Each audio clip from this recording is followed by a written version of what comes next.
Well, it's that time of the year again. For the 5th time in a row, it's time for me to rank my top favorite games of the year. And if you actually think I'm gonna do 20 this time, you're wrong.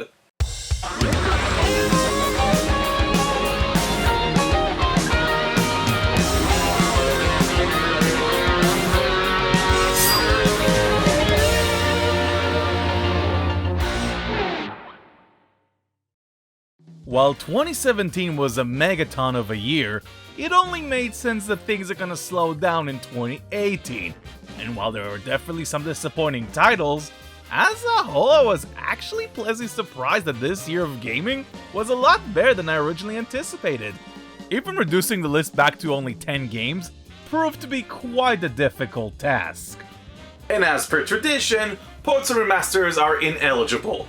Which is kind of a shame because 2018 was actually a pretty good year for them, like with Spyro the Reignited Trilogy, Pokemon Let's Go Pikachu and Eevee, and of course Shadow of the Colossus.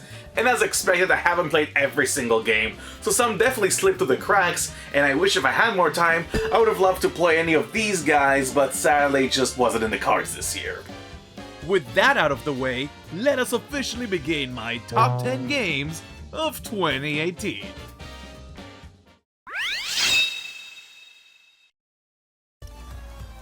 Capcom is a company with many classic titles under their belt. Street Fighter, Resident Evil, and of course, Mega Man. But while the Blue Bomber had a pretty good return, it wasn't the company's fastest selling title of all time. That honor goes to Monster Hunter World.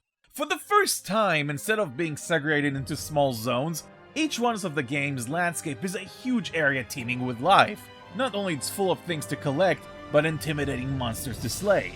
The world feels more alive than ever before, as opposing monsters not only attack players, but even each other, which is ridiculous. It can take a while to take one of those behemoths down, but the moment that fanfare plays, it's absolutely satisfying. There are still some issues, like the tutorials being too wordy and not everything in the game is properly explained, but the good definitely outweighs the bad. Just having a fast travel option is already a gift. And considering you can team up to 4 people in one monster hunting squad, it's like playing a boss rush with friends. And plus, you can have a cat cook for you. Need I say more?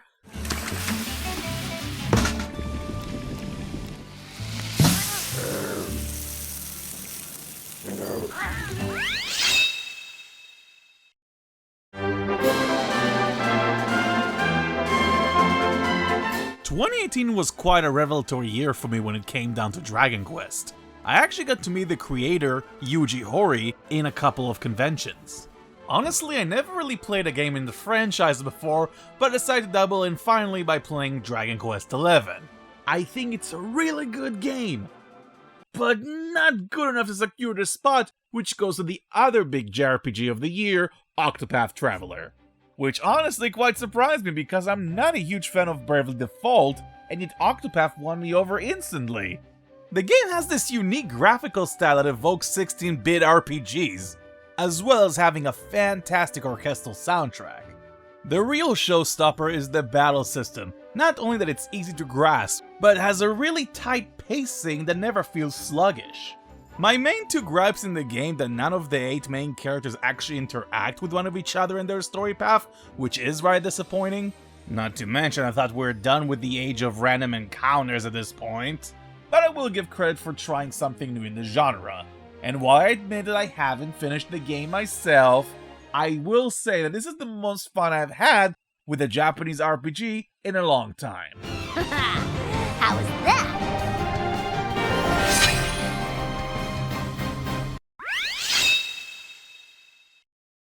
Guess what I finally managed to purchase in 2018? If you said that PC Engine Gore graphics, you're absolutely correct! And I'm also genuinely surprised. How did you do that? So I finally caved in and jumped into the world of PlayStation VR after years of doubting the fad. Initially, I didn't think there are enough core games to justify a rather hefty investment. I mean, come on. Did Tekken 7 really need a VR mode? Really? I also had this personal issue of intense migraines while playing faster games like Wipeout, so yeah, I was pretty down on VR as a whole. However, before I was ready to throw in the towel, the VR world managed to absorb me with the simplest of games, Tetris. And yeah, from the outset I would admit this choice seems kind of odd. It's just Tetris. It doesn't even have multiplayer. What is it doing so high on this list? Well, this game isn't just a simple block-dropping puzzler, but an experience. Crafted by the brilliant mind of Tetsuya Mizuguchi of Rez and Luminous fame, Tetris Effect is visually an auditory marvel. The way blocks swivel and drop with a bit of the music is simply genius, and the alluring neon visual that keep changing coinciding with it is nothing short of mesmerizing. The game's main mode is called Journey for a good reason. It feels as if you're being transported to those amazing locales. Even without the VR, this game can be enjoyable, but with this gimmick, it manages to transcend above itself. If you just want a game to immerse yourself in, look no further.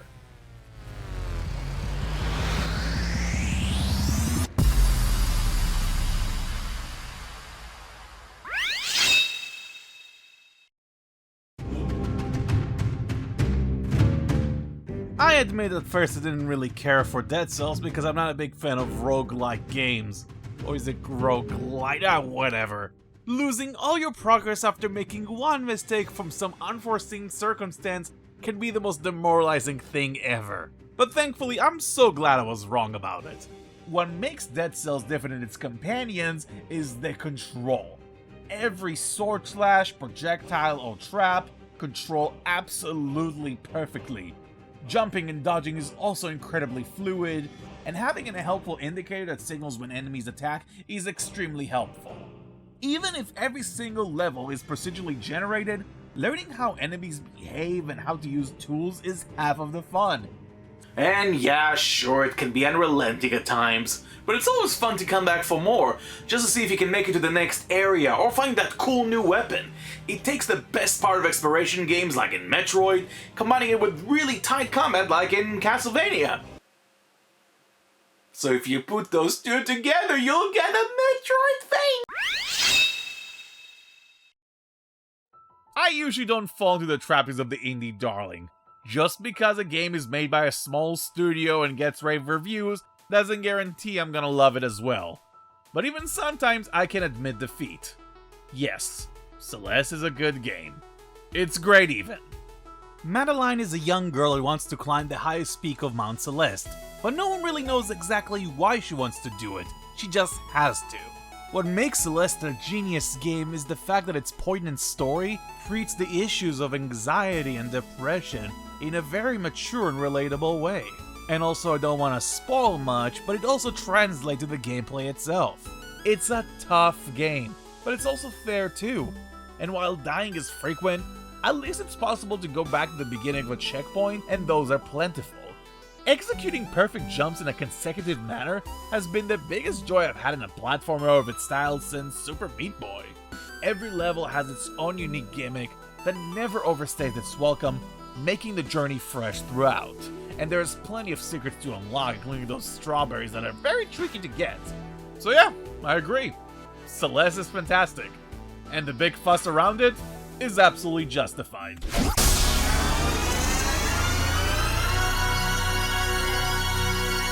Oh yeah, and the music is great too.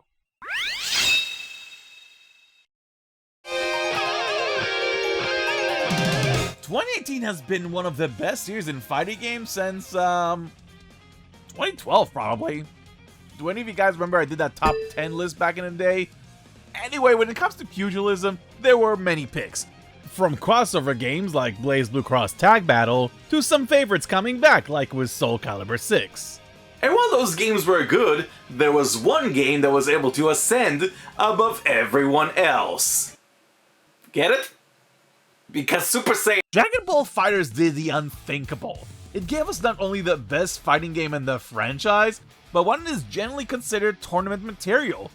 Let's get the obvious point right off the bat. This is the closest a video game has been close to capture the Dragon Ball spirit, not just in visual fidelity, but also the lavish flair accompanying it.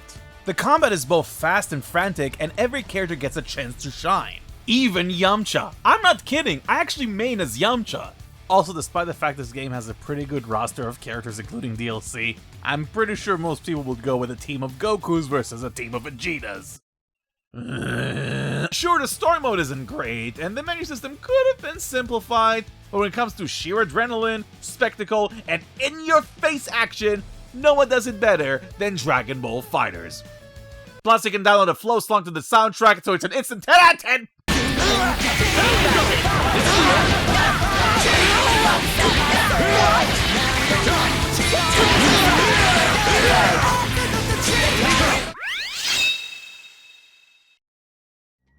As I mentioned earlier, Tetris Effect was pretty good, and it also taught me an important lesson.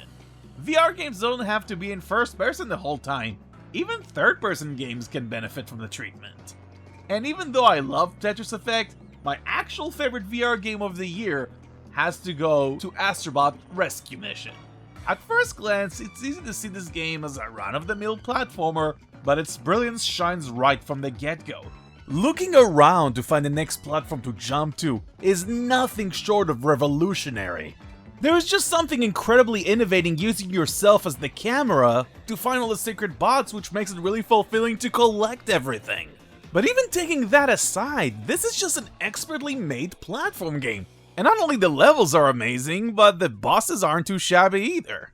This game is a testament for great game design and easily one of the best platformers I've played in years.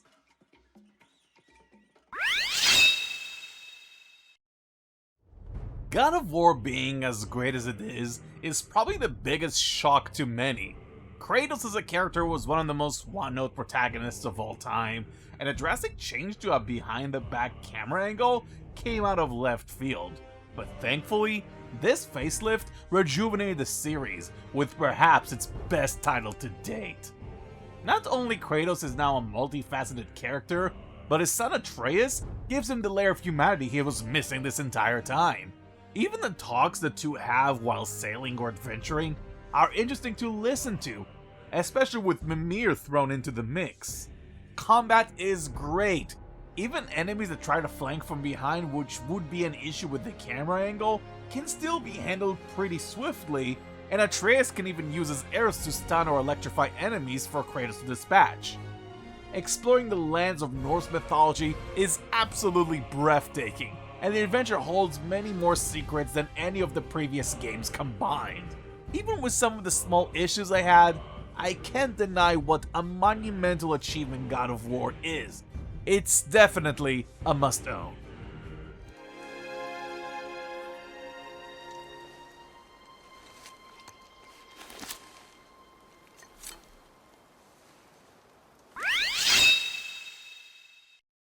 Before we talk about the next game, let us embark on a time-traveling journey all the way back to March of 2018. That's Splatoon 1, what?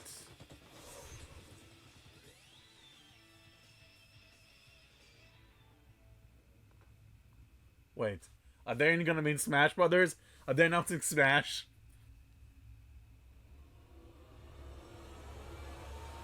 I called it! I called it! I called it!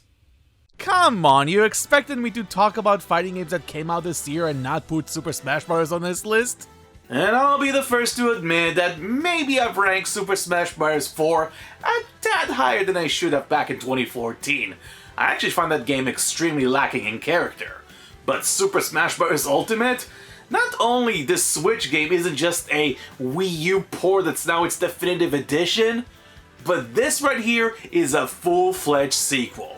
Every single character in the Smash catalog comes back with new tweaks, having more than 70 unique characters.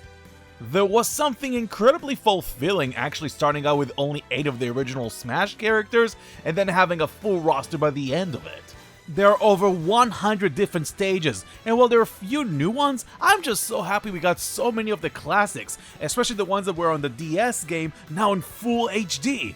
And there is over 900 different music tracks in this game, and considering the quality of them, that's insane! And for once, the single-player campaign, The World of Light, is actually really good. And yes, I know I'm part of the minority, but I really enjoy this unique take on the event mode from the previous titles. Each spirit battle has its own special condition related to its history. For example, Metal Sonic Spirit makes Sonic coated in metal. I think that's pretty cool. War of Light alone took me 30 hours to finish, and I'm still trying to collect every single spirit on the board. The amount of features is astounding, and it's clear to see how Sakurai and his team pour their heart and souls into this game. I can imagine this game being played for years to come, and a title of Ultimate has never been more appropriate than ever before.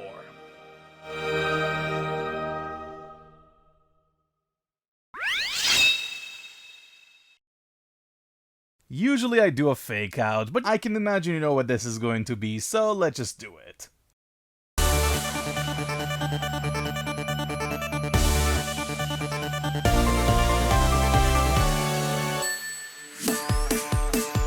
I love Sonic Mania! Sonic Mania is as close to a perfect Sonic game I could ever ask for. And really, how it can be anything else but Sonic Mania? It finally has a physical form, you can play as both Mighty the Armadillo and Ray the Flying Squirrel, there's an Encore mode, you can play the multiplayer up to 4 players. How can you possibly say no to that? It's because this game only won my top award last year, and honestly, Sonic Mania Plus is literally just DLC.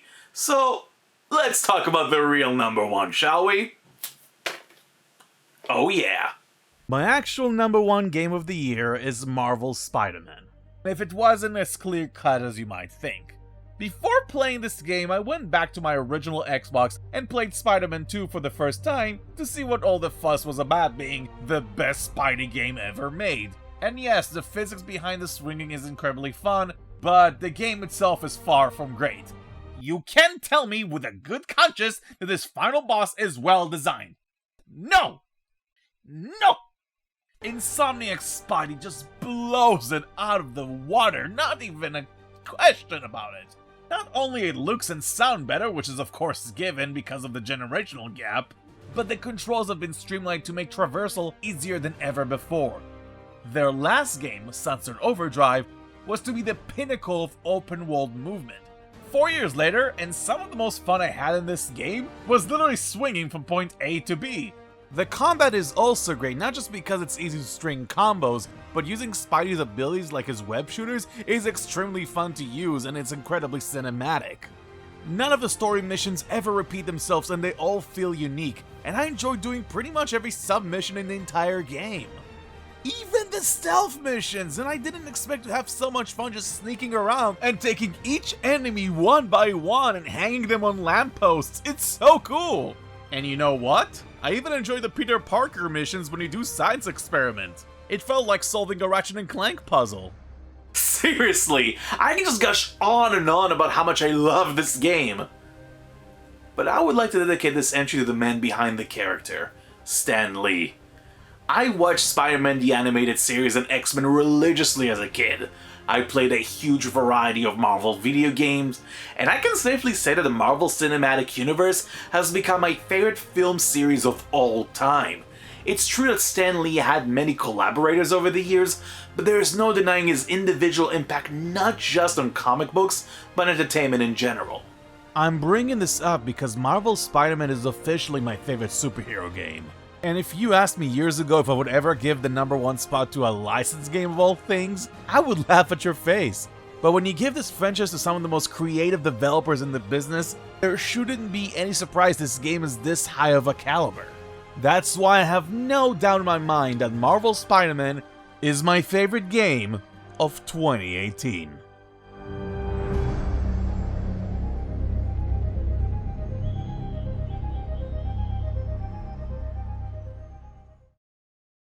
You know what's better than a Xenoblade 2 Switch Pro controller? The Super Smash Bros. Switch Pro controller, that's what! Woohoo! Yes, finally! I actually did a top yearly list before February! Thank you very much for watching, guys. I just really had to get it out of my system. If you want to subscribe for more content, please do so. And until the next time, take care.